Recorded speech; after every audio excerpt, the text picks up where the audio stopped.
Graça e paz, meus amados. É motivo de muita alegria nós podemos chegar hoje, último culto do ano, depois de tudo que aconteceu no mundo, depois de tudo que aconteceu no nosso país, na nossa cidade, nós podemos estar aqui reunidos com a casa cheia para louvar e glorificar o nosso Senhor. Nós temos muito a agradecer ao Senhor, meus amados, por esse ano maravilhoso que Ele nos deu. Não obstante todas as circunstâncias, Ele sempre esteve conosco e Ele vai estar até a consumação do século. Louvado seja o nome do nosso Senhor. Ele tem feito maravilhas na nossa comunidade, não tem, irmãos? Graças a Deus por isso. Convido os irmãos a abrir a palavra de Deus na Epístola aos Hebreus, capítulo 8. Eu vou fazer uma primeira leitura, meu irmão, tá? Pretendo estudar o capítulo inteiro com a igreja hoje, mas é um capítulo curto, pode ficar tranquilo, irmãos, vai dar tempo. São 13 versículos, tá? Um texto maravilhoso. Eu vou fazer uma primeira leitura e depois a gente volta meditando verso a verso nessa porção tão preciosa das Escrituras.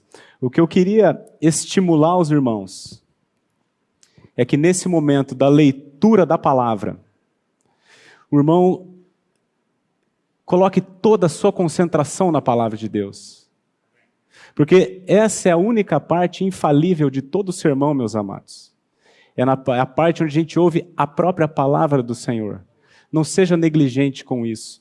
Não é o entendimento da gramática aqui que vai nos avivar, mas entender o que o texto está dizendo é o primeiro passo e é extremamente importante para cada um de nós. Então eu peço para que cada um de vocês dedique atenção a esse texto para depois a gente poder voltar meditando nele, combinado?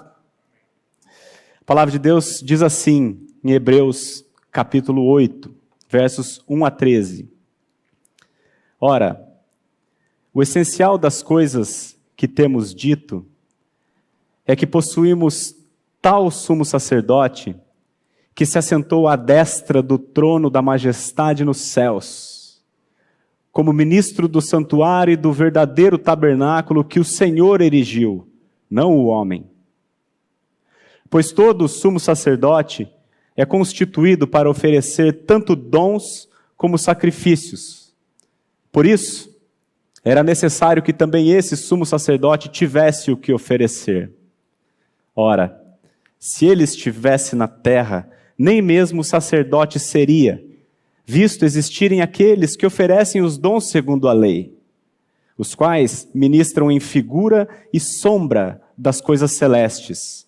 Assim como foi Moisés divinamente instruído quando estava para construir o tabernáculo, pois diz ele: vê que faças todas as coisas de acordo com o modelo que te foi mostrado no monte.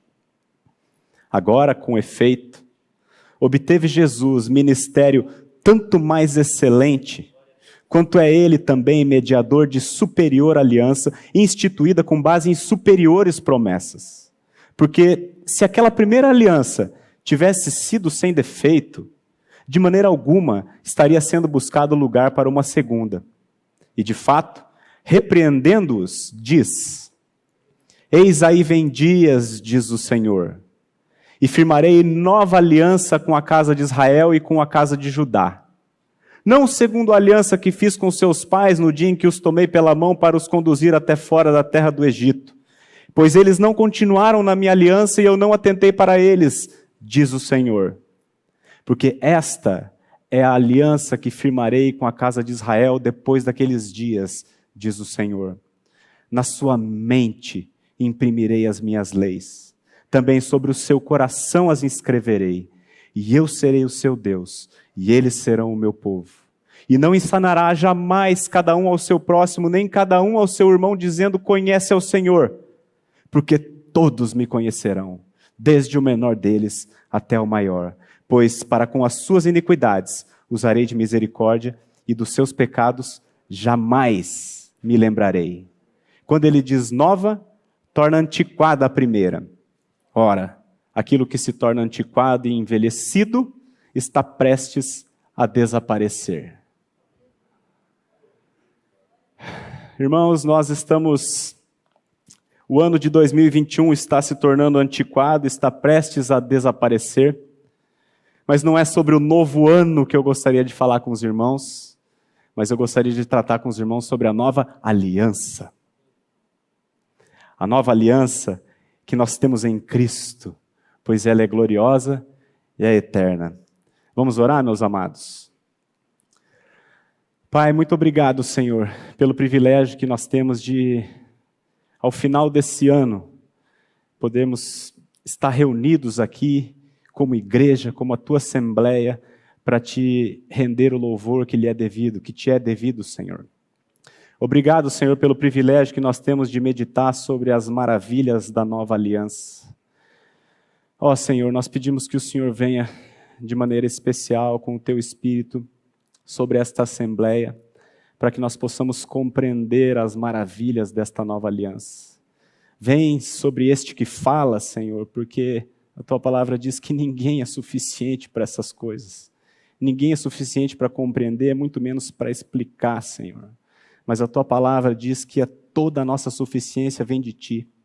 E por meio da Tua suficiência é que o Senhor nos habilita a sermos ministros da nova aliança. Abençoa a Tua igreja, Senhor, para que o Senhor Jesus granjeie glória entre nós. Assim nós pedimos em nome de Jesus. Amém. Amém. Irmãos, a Epístola aos Hebreus, ela tem um propósito muito claro, que é de estimular a fidelidade a Cristo e ao Evangelho. E o autor da Epístola, ele usa uma técnica. Que técnica é essa? Ele usa argumentos lógicos, indicando que Cristo é superior a todo o restante que o povo conhece. Cristo é superior aos profetas. Ele começa a epístola dizendo assim: havendo Deus outrora falado aos pais de muitas maneiras, aos pais pelos profetas, nesses últimos dias nos falou pelo Filho. Cristo é superior aos profetas, Cristo é superior aos anjos.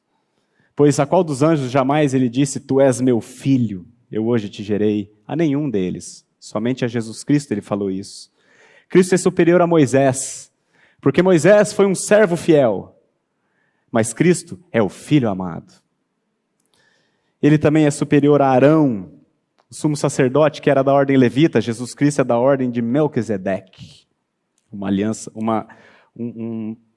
uma origem superior.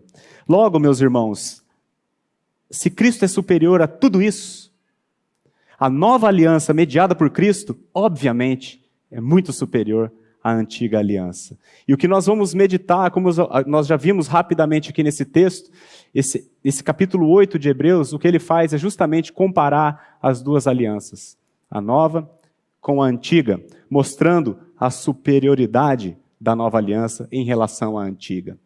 Só para a gente contextualizar, o que era a antiga aliança que o autor está se referindo aqui? É aquela aliança que Deus tinha feito com uma nação específica, a nação de Israel, cujo mediador dessa aliança era Moisés. E essa era a aliança da lei. Resumidamente, que aliança foi essa? O povo de Israel era escravo no Egito por séculos. Deus, de maneira graciosa, foi lá e tirou o povo do Egito, da escravidão, livrou o povo. Além de ter livrado o povo da escravidão, prometeu dar para o povo uma terra, a terra de Canaã, a terra que mana leite e mel. E aí ele deu a aliança da lei para o povo. Ele falou: vocês façam todas essas coisas aqui, que eu vou abençoar vocês de uma maneira que vocês não conseguem nem entender. Essa é a primeira aliança, a antiga aliança. A nova aliança, por sua vez, é a aliança que não foi mediada por Moisés, mas por Cristo. E ela não está restrita apenas à nação de Israel, mas a todo aquele que crê, e é aí que nós entramos na história. Nós somos o povo da nova aliança, meus amados. E é sobre isso que nós vamos tratar nessa noite. Vamos então meditar verso a verso, para nós compreendermos a palavra de Deus e as riquezas que aqui estão diante de nós. Hebreus capítulo 8, versículo 1.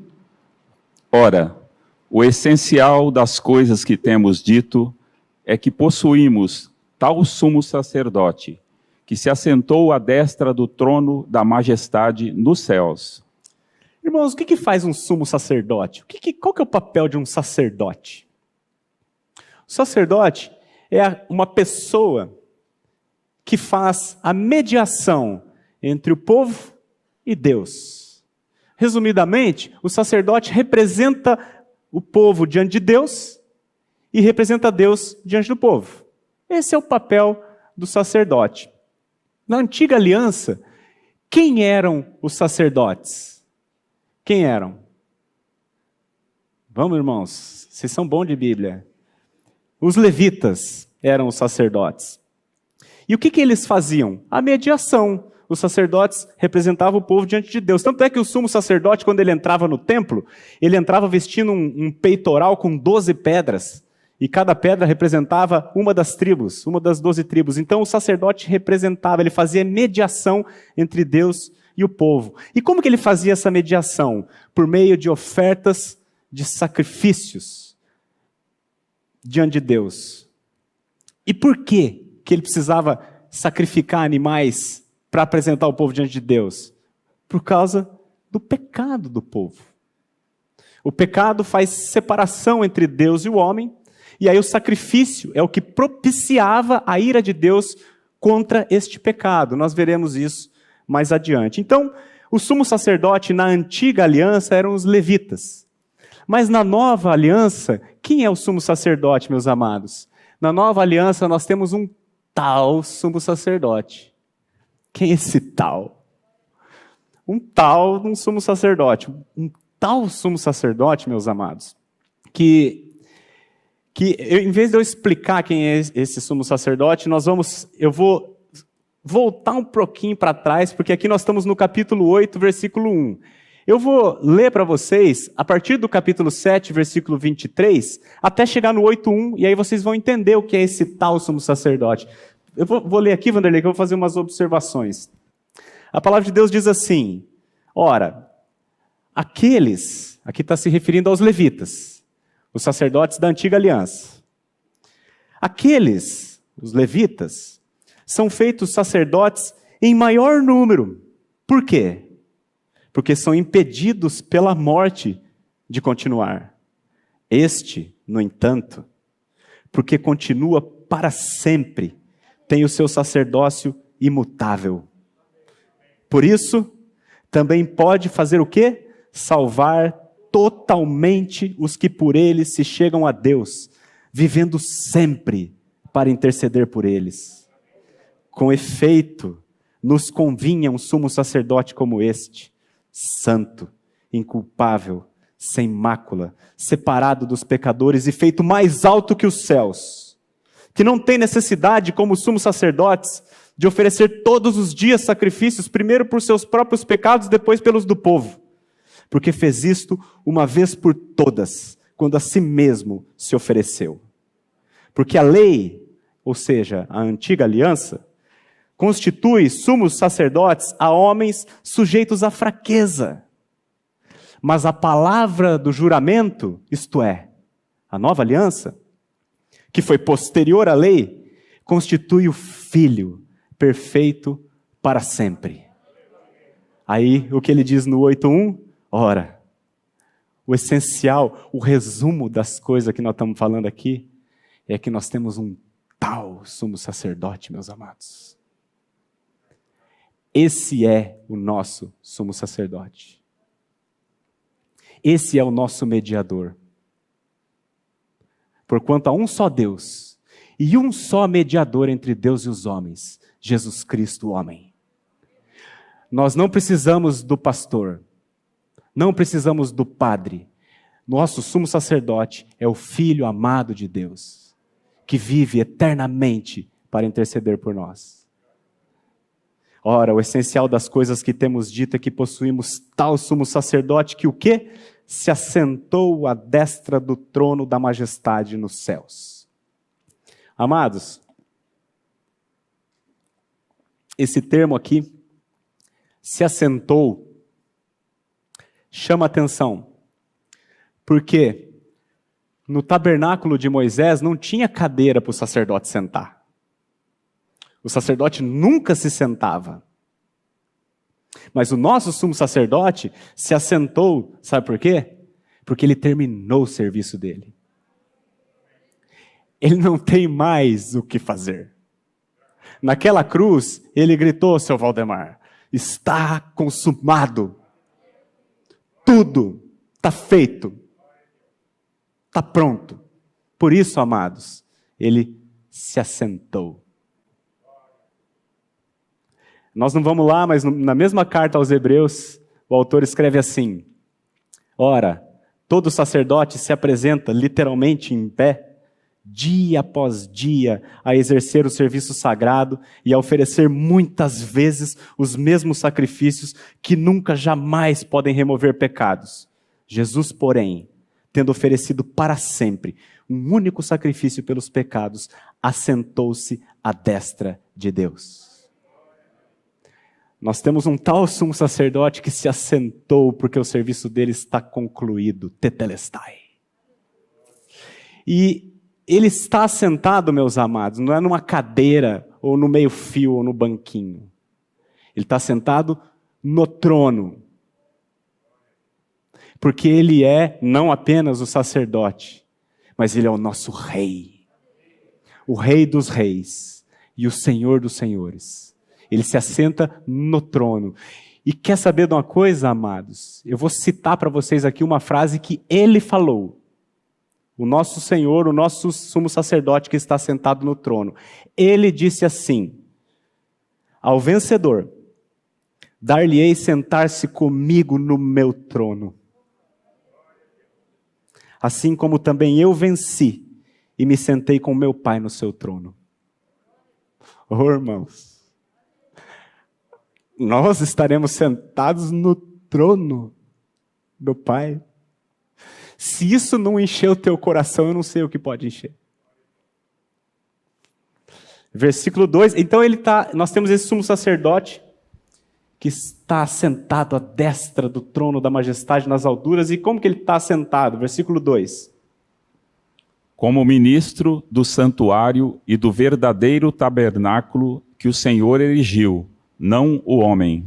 Ele está assentado lá como ministro do santuário e do verdadeiro tabernáculo. Tabernáculo este que o Senhor erigiu, não o homem. Eu quero aqui, irmãos, mostrar rapidamente como é que era o tabernáculo na antiga aliança. Se o irmão puder colocar uma imagem do tabernáculo. O tabernáculo de Moisés na antiga aliança. Olha só, aqui aconteceu depois que o povo saiu do Egito, aquela turma grande, estima-se que entre 2 milhões, no mínimo 2 milhões de pessoas, porque eram 600 mil homens de pé, fora as mulheres, fora os filhos, e era um monte de filho naquela época, né? Então, pensa assim, pelo menos uma grande Curitiba saiu do Egito, né? E aí ficou no deserto, e eles organizavam as tribos assim, né? E aí o tabernáculo era isso aqui, ó. O Senhor estipulou que se construísse isso aqui, para que aqui, nesse lugar, ele se encontrasse com o seu povo. E essa fumaça aqui é um tipo, é uma teofania, era Deus aparecendo aqui no templo. Então, esse era o tabernáculo do Antigo Testamento, e eu quero mostrar mais detalhadamente para os irmãos como que era o tabernáculo por dentro. A planta baixa do tabernáculo era assim. Só volta, por favor, Marcelino, rapidinho, só para eu mostrar. Aqui, tá vendo, é o átrio, é a parte exterior. E aqui no tabernáculo tem uma divisão, um lugar chamado Lugar Santo e um lugar chamado Santo dos Santos, que a gente vai olhar lá dentro agora, então. Então aqui, o pecador entrava, trazendo a sua oferta. Aqui o animal era sacrificado e queimado. Aí o sacerdote se lavava aqui e ele entrava. Então esse era o átrio. O pecador só vinha até aqui. Aqui no lugar sagrado, o sacerdote entrava. Só ele podia entrar com o sangue do animal na mão. E aqui no lugar santíssimo, ou o santo dos santos, era onde aquela coluna de fumaça descia sobre a Arca da Aliança. Nesse lugar aqui, meus amados, tinha esse véu separando, e nesse lugar que tipificava a presença de Deus, somente o sumo sacerdote podia entrar uma vez por ano. Então, esse é o tabernáculo da antiga aliança.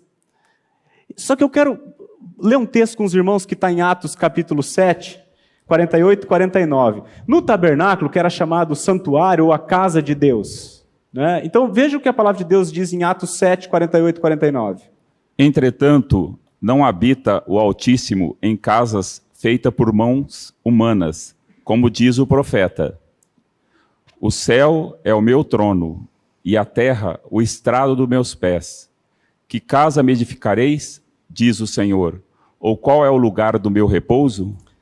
Irmãos, Deus manda construir uma casa para ele, um tabernáculo, e fala assim, essa é a casa de Deus com o povo, é aqui que eu vou habitar. Mas a Bíblia diz que Deus não habita em casas feitas por mãos humanas. Não habita o Altíssimo em casas feitas por mãos humanas. Que casa vocês vão fazer para mim, diz o Senhor? Qual é o lugar do meu repouso?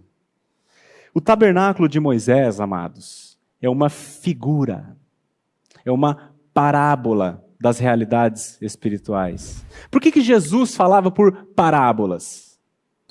Até o livro do pastor Glenn, as parábolas de Jesus. Por que Jesus ensinava por parábolas? Porque ele traduzia realidades espirituais que nossa cabeça não conseguia compreender, então ele traduzia usando linguagem do dia a dia, figuras do dia a dia, para que a gente pudesse compreender as realidades espirituais. O mesmo acontece com o tabernáculo. O tabernáculo é uma tradução do que Deus pretende para conosco. O que o tabernáculo traduz, meus amados? Duas coisas. Ele nos diz o desejo que Deus tem de manter relacionamento com o seu povo. E ele mostra, meus amados, como o pecado se interpõe entre nós e Deus. De modo que para ter relação com Deus, precisava um animal ser sacrificado. É isso que o tabernáculo nos ensina, amados. O verdadeiro santuário não é esse aqui de Moisés. O verdadeiro santuário é o céu. E é lá que está o nosso sumo sacerdote. Está claro, amados? O daqui é apenas uma figura do de lá. E é lá que está o nosso sumo sacerdote. Versículo 3. Pois todo sumo sacerdote é constituído para oferecer tanto dons como sacrifícios. Por isso, era necessário que também esse sumo sacerdote tivesse o que oferecer. Irmãos, todo sumo sacerdote é constituído para oferecer sacrifício. Esse é o papel do sumo sacerdote, oferecer sacrifício. Agora, por quê? Porque Deus odeia o pecado. Deus quer manter um relacionamento com os homens, mas nós somos pecadores. E a Bíblia diz, a palavra de Deus diz, que o salário do pecado é a morte. A Bíblia diz que a alma que pecar, essa morrerá. A Bíblia diz, meus amados, que sem derramamento de sangue não há remissão de pecado. Deus é amor? Claro que é. Desde que você nasceu, você escuta isso. Todo mundo fala isso. Deus é amor, Deus é amor, Deus é amor. Mas esquecem, meus amados, que Deus também é justiça. E porque Ele é justiça, Ele não pode simplesmente jogar para debaixo do tapete o pecado. Você pensa se algum ladrão entra na tua casa e machuca a tua família, rouba o teu carro, e aí esse ladrão é preso. A polícia consegue pegar esse ladrão.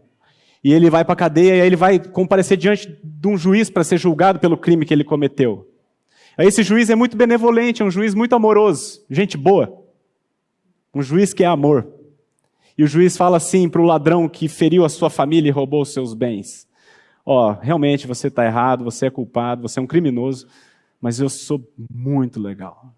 Eu sou uma pessoa muito amorosa, então você está perdoado, pode ir embora. Não é justo, meus amados. Isso não pode acontecer com o nosso Deus, porque nosso Deus é um Deus justo. Então, por que os sacrifícios existiam? Porque Deus tem que punir o pecado. Ele precisa fazer isso. E quais eram os sacrifícios, então, na antiga aliança? Eram carneiros, novilhas, bezerros, bodes, touros. Enquanto que o sacrifício na nova aliança, meus amados, é Cristo. O Cordeiro de Deus que tira o pecado do mundo. Deus sacrificou o Filho dele.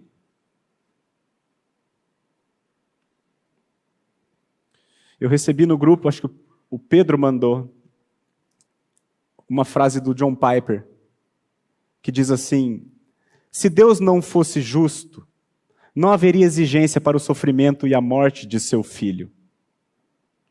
E se Deus não fosse amoroso, não haveria disposição do Filho de sofrer e morrer. Mas Deus é justo e amoroso. Assim, seu amor se dispõe a cumprir as exigências da sua justiça. Frase do John Piper. Para que ele seja o justo e justificador daquele que crê, ele condenou o pecado, que precisa ser condenado, mas ele condenou no Filho dele. Amados, olha o que diz nessa mesma epístola, capítulo 10, eu vou ler aqui, irmão, capítulo 10, versículo 4 em diante, ele diz assim: porque é impossível que o sangue de touros e de bode remova pecados. Não faz nem sentido, né, amados? Você pecou, aí você vai lá e mata um bode e está tudo certo. É impossível que o sangue de touros e de bodes remova pecados. Por isso, ao entrar no mundo, quem que entrou no mundo? O Filho. O nosso sumo sacerdote. Por isso, ao entrar no mundo, o Filho diz ao Pai: sacrifício e oferta não quiseste, antes um corpo me formaste. Não te deleitaste com holocaustos e ofertas pelo pecado.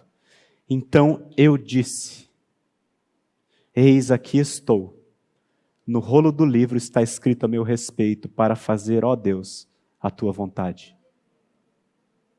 E nesse mesmo capítulo, versículo 10, diz assim: nessa vontade do Pai, meus amados, é que nós temos sido santificados, isto é, salvos. Mediante o quê? A oferta do corpo de Jesus Cristo, uma vez por todas. É impossível, meus amados, que o sangue de touros e bodes remova pecados dos seres humanos. Por isso, o nosso sumo sacerdote assumiu um corpo humano para levar a culpa dos homens. Lucas 22, 19 e 20. E tomando um pão, tendo dado graças, o partiu e lhes deu, dizendo: isto é o meu corpo oferecido por vós. Fazei isto em memória de mim. Semelhantemente, depois de cear, tomou o cálice, dizendo: este é o cálice da nova aliança no meu sangue derramado em favor de vós. Isso aqui, meus amados, foi a última Páscoa.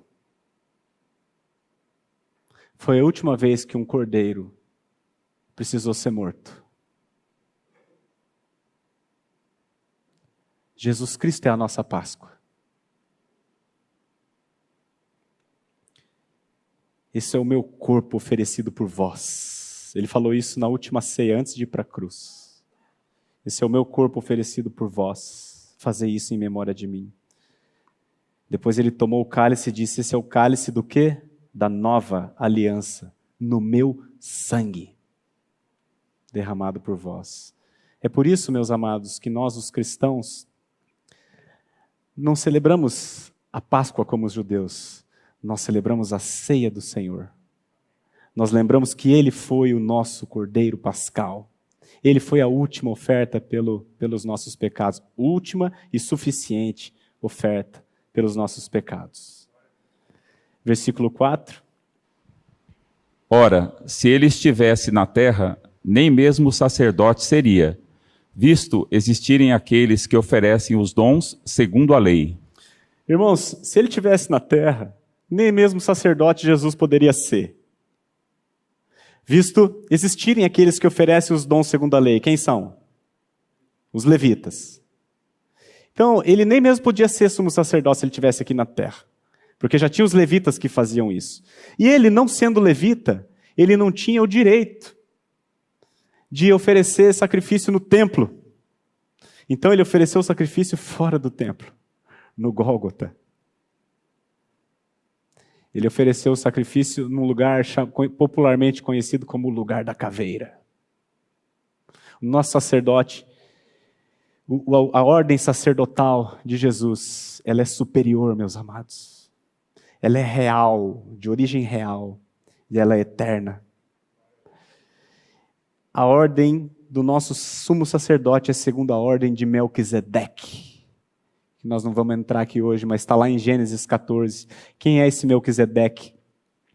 A Bíblia diz que é um que não tem pai, nem mãe, nem genealogia, não teve princípio de dias e nem fim de existência. Essa é a ordem sacerdotal de Jesus Cristo. Esse Melquisedeque era o rei de Salém e ele era o sacerdote do Deus Altíssimo. O nosso sumo sacerdote, ele é rei e sacerdote. Nosso sumo sacerdote é do céu, para resumir. Não é um levita, ele é do céu. E os levitas, versículo 5. Os quais ministram em figura e em sombra das coisas celestes, assim como foi Moisés divinamente instruído, quando estava para construir o tabernáculo. Pois diz ele, vê que faças todas as coisas de acordo com o modelo que te foi mostrado no monte. Os levitas, meus irmãos, como nós já vimos então, eles ministravam em figura e sombra das coisas celestes. A figura é uma parábola, nós já entendemos aqui, eles eram uma sombra. Quando você olha uma sombra daquele piano, a sombra nada é, meus amados. O que é a sombra? Nada. A sombra aponta para a realidade. E os ministros levitas, eles apontavam para a realidade que havia de vir, e essa realidade é Cristo. Versículo 6 e 7. Pode ler o 7 também, Vanderlei. Agora, com efeito, obteve Jesus ministério tanto mais excelente, quanto é ele também mediador de superior aliança instituída, com base em superiores promessas. Porque, se aquela primeira aliança tivesse sido sem defeito, de maneira alguma estaria sendo buscado lugar para uma segunda. Irmãos, por que motivo se buscou lugar para uma nova aliança? Porque a primeira tinha defeito. A Bíblia está dizendo aqui, mas qual que é o defeito da primeira aliança? Pensa bem, amados. Que aliança foi aquela? O Senhor tirou o povo, era escravo do Egito, o Senhor foi lá com o braço estendido, com mão poderosa, tirou o povo da escravidão, trouxe o povo para o deserto e falou, vou mandar vocês para a terra de Canaã, onde manda leite e mel, está aqui minhas leis, se vocês cumprirem, vocês vão ser extremamente abençoados. Como pode essa aliança ser ruim? Não é qualquer um que está fazendo aliança, é o próprio Deus Todo-Poderoso. Aonde está o defeito dessa aliança, meus amados? Essa aliança é maravilhosa. E o povo entende que é maravilhosa. Eu vou chamar os irmãos para ler rapidamente Êxodo 19, de 3 a 8. Eu vou ler, Vanderlei, que também vou fazer umas observações aqui. Então foi quando Deus tirou o povo e fez a aliança. E Deus deu essa palavra para Moisés. Falou assim, subiu Moisés a Deus, e do monte o Senhor o chamou e lhe disse, assim falarás à casa de Jacó e anunciarás aos filhos de Israel. Tendes visto o que fiz aos egípcios. Amados, eles viram a olho nu. Eles viram tudo o que aconteceu. Eles passaram andando o mar seco. Eles viram com os olhos a glória de Deus. Então Deus está dizendo, chama o povo e diz assim, Moisés, para eles, tendes visto o que fiz aos egípcios, como vos levei sobre asas de águia e vos cheguei a mim. Agora, pois, se diligentemente ouvirdes a minha voz e guardares a minha aliança, então sereis a minha propriedade peculiar dentre todos os povos. Olha que promessa! Deus está prometendo para o povo, porque toda a terra é minha. Vós me sereis reino de sacerdotes e nação santa. São estas as palavras que falarás aos filhos de Israel. Aí então Moisés chamou a turma para falar.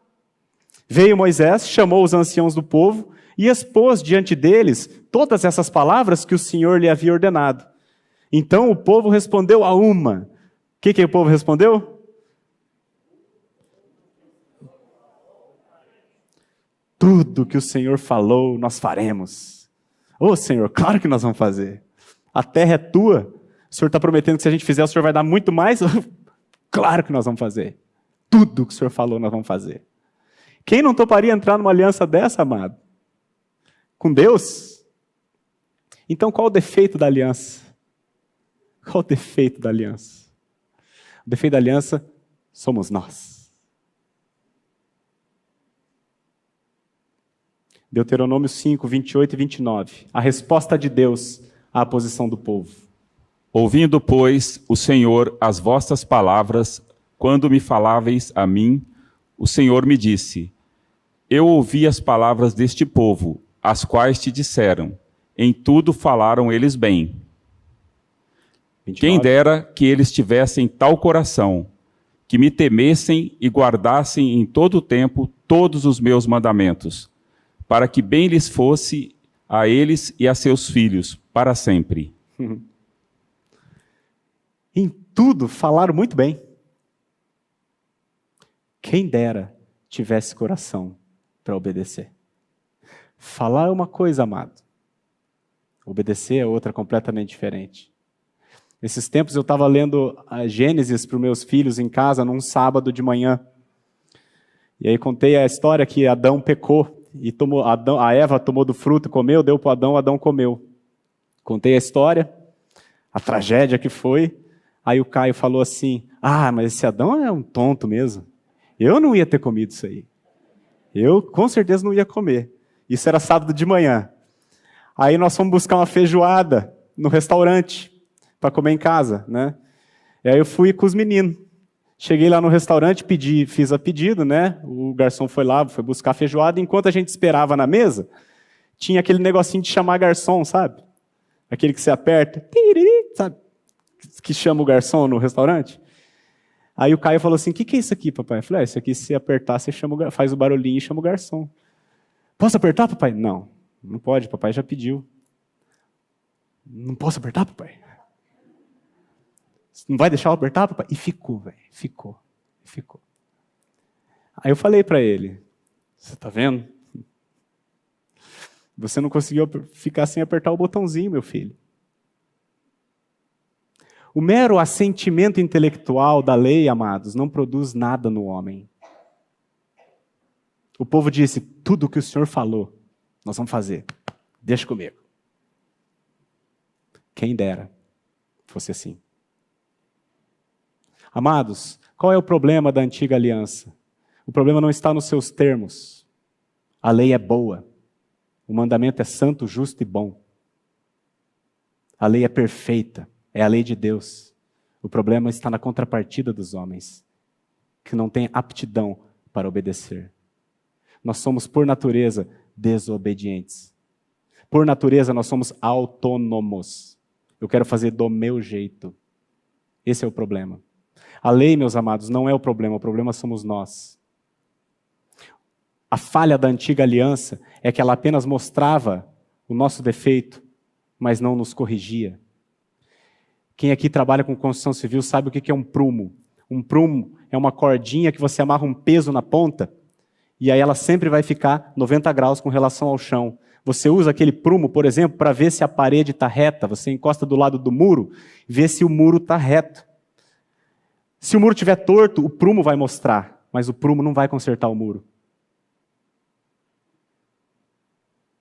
Da mesma forma, quando você entra numa casa que está empoeirada, está escuro, está de noite, mas amanheceu o dia e você abre uma frestinha da janela, entra aquela luz e mostra o quão empoeirado está aquele ambiente. Mas a luz só mostra, ela não limpa. A mesma coisa é você acordar de manhã e olhar para o espelho e ver que você está tudo bagunçado. O espelho só vai mostrar que você está descabelada, mas o espelho não vai te pentear. Assim é a lei do Senhor. ela mostra quão descabelado nós estamos diante do Senhor. Ela mostra o quão inadequados nós estamos diante de Deus, mas a lei jamais aperfeiçoou coisa nenhuma. O defeito da aliança, portanto, meus amados, não está nos termos da aliança, que é a lei, está em nós, que não conseguimos cumprir a lei. Mas louvado seja o nosso Senhor, porque não obstante a nossa incapacidade de cumprir a lei e a nossa parte da aliança, Ele, ao invés de nos dispensar, Ele mesmo resolveu o problema. Versículos 8 a 10. E de fato, repreendendo-os, diz: Eis aí vem dias, diz o Senhor, e firmarei nova aliança com a casa de Israel e com a casa de Judá.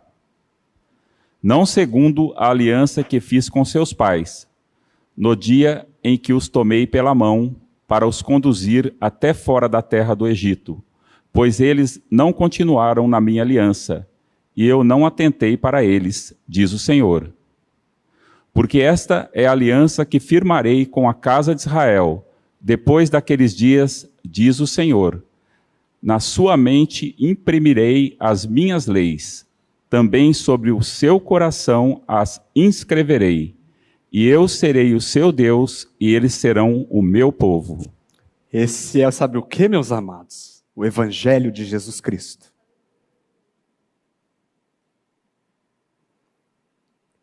Esta é a aliança que firmarei com a casa de Israel depois daqueles dias, diz o Senhor. Na sua mente lhes imprimirei as minhas leis. Também no seu coração as inscreverei. Eu serei o seu Deus, e eles serão o meu povo.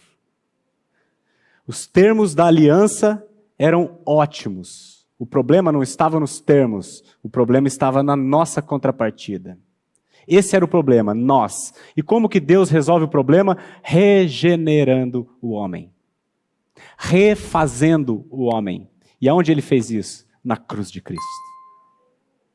Jesus diz assim, pouco antes da sua morte: eu, quando for levantado da terra, ele foi levantado da terra numa cruz. Eu, quando for levantado da terra, atrairei todos a mim mesmo. Dizia isso, significando de que gênero de morte estava para morrer. Ele, quando foi levantado da terra, meus amados, por causa do nosso pecado, para morrer a nossa morte, ele nos incluiu nele. E nós morremos juntamente com ele. E quando Deus o ressuscitou dentre os mortos pela sua glória, nós também estávamos juntamente com Cristo, e nós fomos ressuscitados com ele em novidade de vida. Essa é uma verdade que a mente não pode compreender, mas é a mais gloriosa verdade espiritual da face da terra. É ali na cruz de Cristo que Deus refaz o homem que se havia extraviado. Romanos 6 diz assim, não vamos lá, eu só vou citar para vocês. Ou porventura ignorais. Tem o texto aí, irmão? Romanos 6, de 3 a 6. Ou porventura ignorais que todos nós, que fomos batizados em Cristo Jesus, fomos batizados na sua morte? Batismo aqui, amados, só uma observação. Não é esse batismo que a gente vê aqui, não. Nós fomos batizados em Cristo. A palavra batizar, vou fazer aqui, os irmãos já conhecem a ilustração, mas vou fazer de novo. A palavra batizar significa imersão, ser colocado em. Esta aliança será batizada nesse copo. Porventura ignorais que todos nós, quantos fomos batizados em Cristo Jesus, fomos batizados na sua morte? É o que a Bíblia está dizendo. Nós fomos colocados em Cristo quando ele morreu na cruz. Versículo 4. Fomos, pois, sepultados com ele na morte pelo batismo, para que, como Cristo foi ressuscitado dentre os mortos pela glória do Pai, assim também andemos nós em novidade de vida. Fomos, pois, sepultados com ele na morte. Entenda isso, irmão. Pelo batismo. Para quê? Toda vez que tem um para quê na Bíblia, você tem que parar. Para quê? Para que, como Cristo foi ressuscitado dentre os mortos pela glória do Pai, assim também andemos nós em novidade de vida.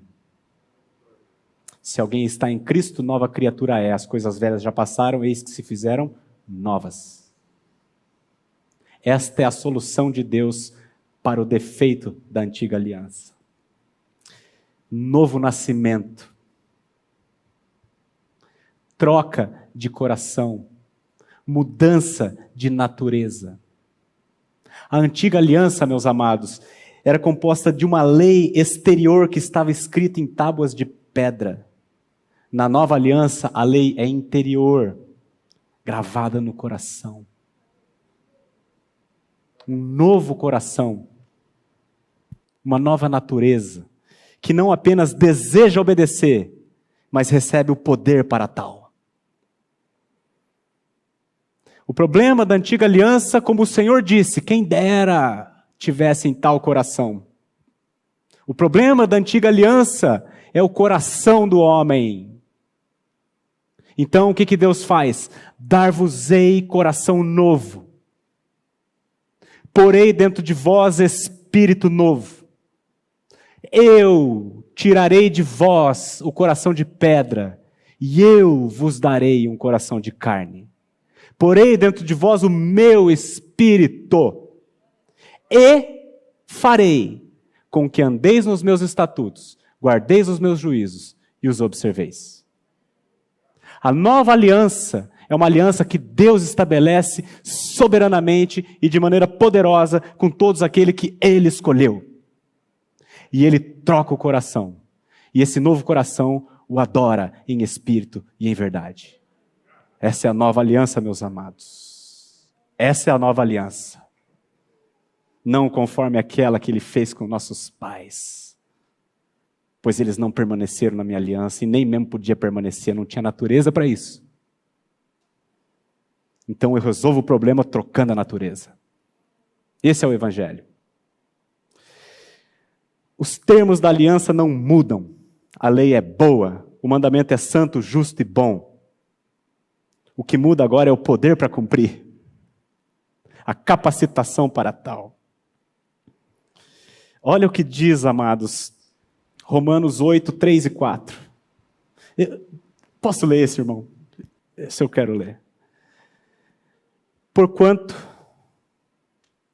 o que fora impossível à lei, no que estava enferma pela carne, entende? A lei estava enferma por causa da carne. A lei é boa. O que fora impossível à lei, no que estava enferma pela carne, essas três palavras agora aqui, meus amados, isso fez Deus. Isso fez Deus. Como? Enviando o seu próprio Filho em semelhança de carne pecaminosa e no tocante ao pecado. E com efeito, condenou Deus na carne o pecado. A fim de quê, meus amados? De que o preceito da lei se cumprisse em nós, que não andamos segundo a carne, mas segundo o Espírito. Essa é a nova aliança. Isso fez Deus. Um irmão chamado Warren Wiersbe, ele escreve o seguinte: qualquer plano para melhorar a sociedade que ignore o problema do pecado está destinado ao fracasso.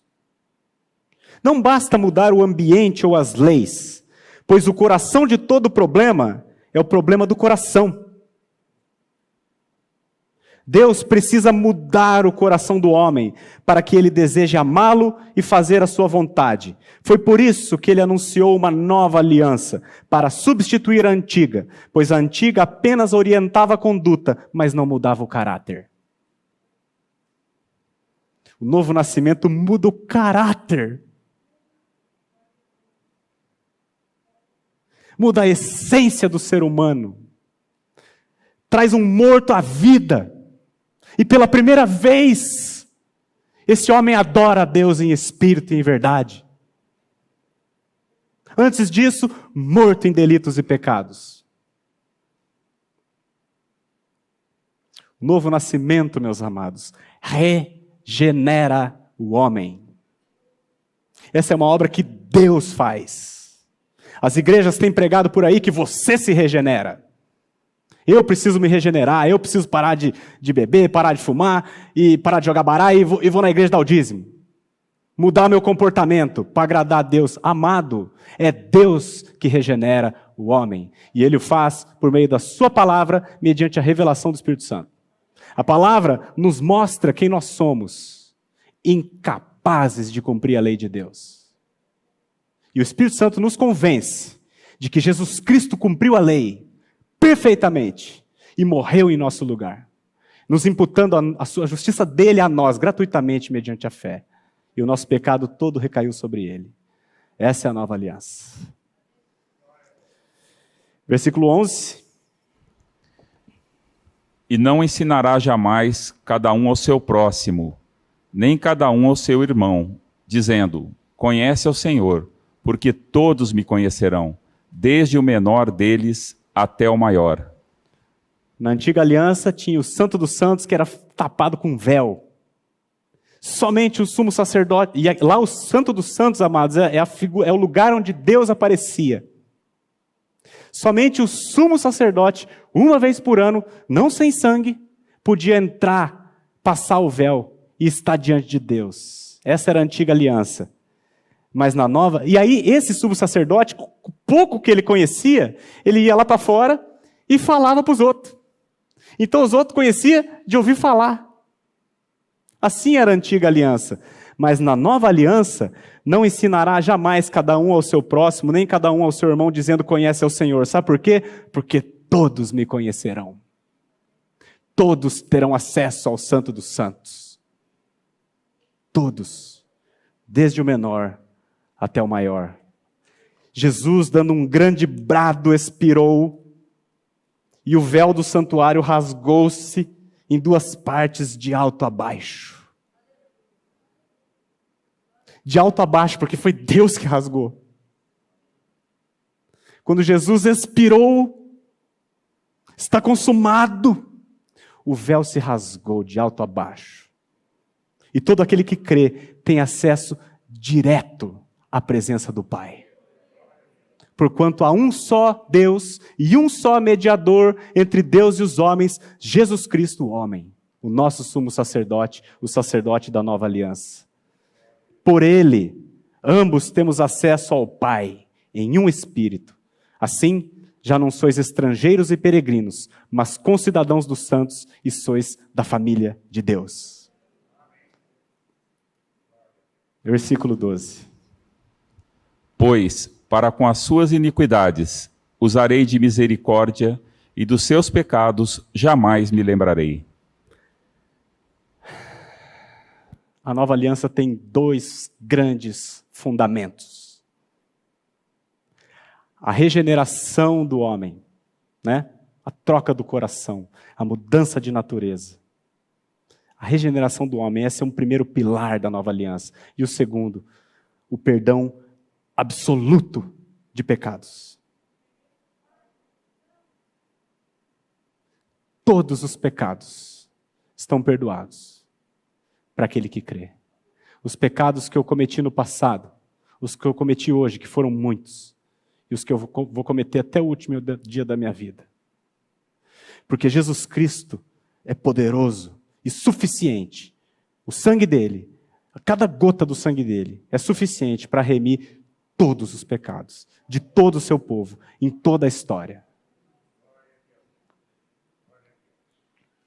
A lei, meus amados, ela não trazia perdão de pecado. Ela apenas trazia recordação deles. A gente já viu. Não havia remissão porque é impossível que o sangue de touros e de bodes remova pecados.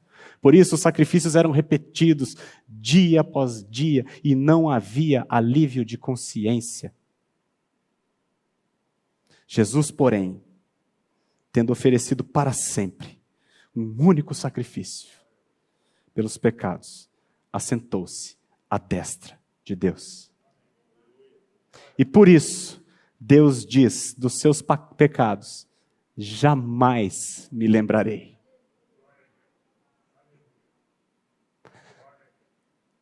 Essa é a segurança que todo crente tem. Vamos chegar diante do Senhor naquele dia. E Ele vai olhar para nós e vai falar: entra, bendito do meu Pai. É pecador sim, é culpado sim, mas eu morri por você.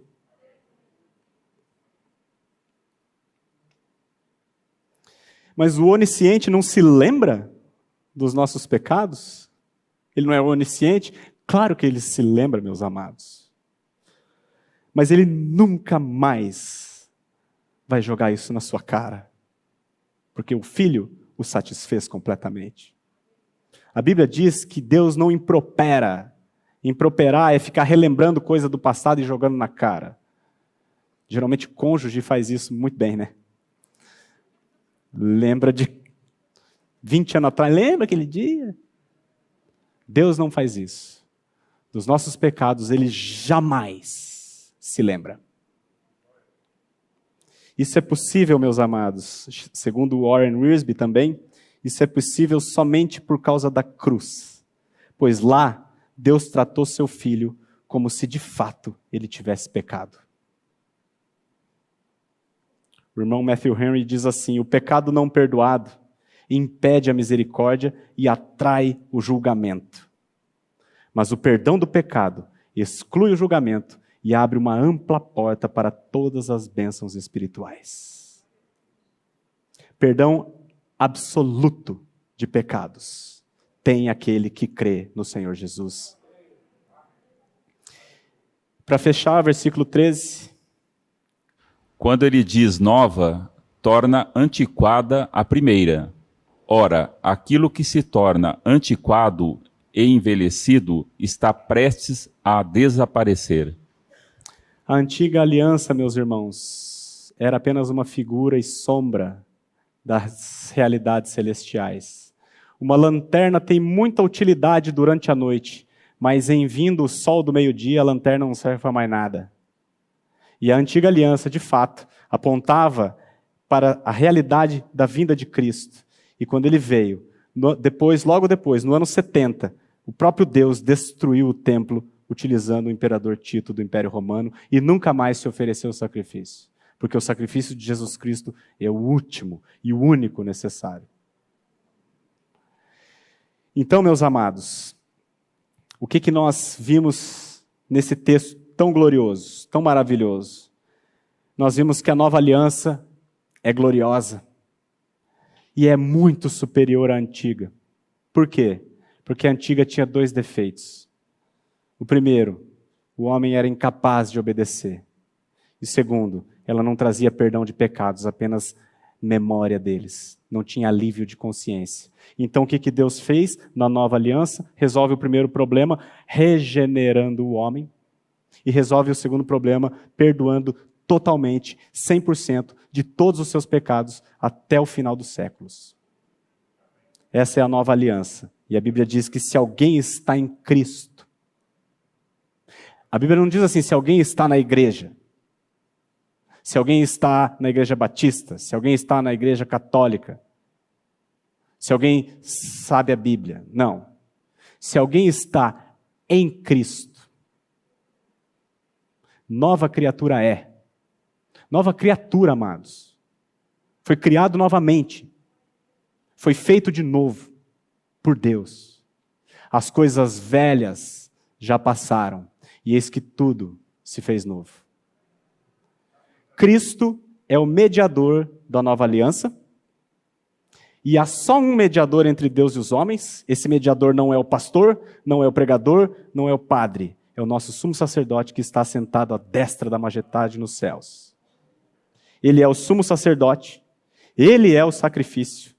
Ele ministra no verdadeiro santuário que é o céu. Ele está sentado porque sua obra está concluída.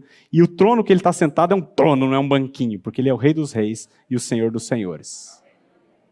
Você faz parte da nova aliança, meu amado? Louvado seja Deus pela sua vida e pela vida do Senhor. Que Ele continue nos abençoando e que nós possamos, no ano que segue, o ano que chega, a gente conhecer cada vez mais a maravilha que é esse tal sumo sacerdote. Amém?